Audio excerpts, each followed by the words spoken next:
itlog. Maglagay ng konting asukal. At haluin ito ng mabuti.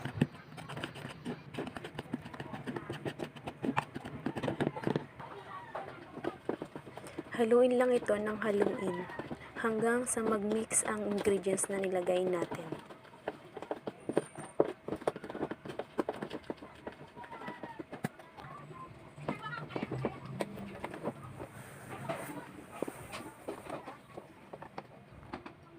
Pagkatapos i-mix, lagyan ng mantika ang lyanera para hindi masyadong dumikit ang Milo cake na ginawa natin.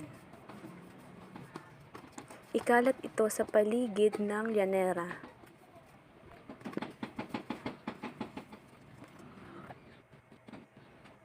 Ilagay ang minix nating Milo cake sa lyanera.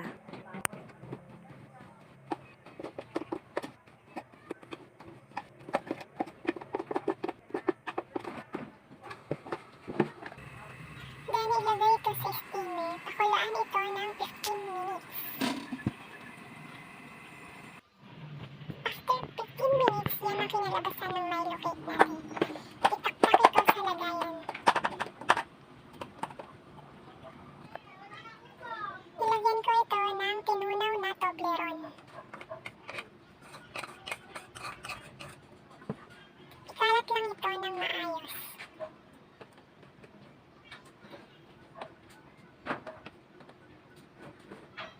Optional lang po ang paglagay ng Toblerone. Depende po ito kung gusto niyo po o hindi. Then, nilagyan ko din ito ng dinurog na cupcake. Chocolate cupcake.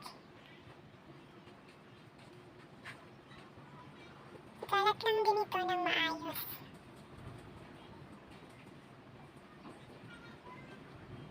Then, here's the result.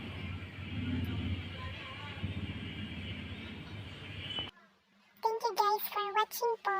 Hope you enjoy.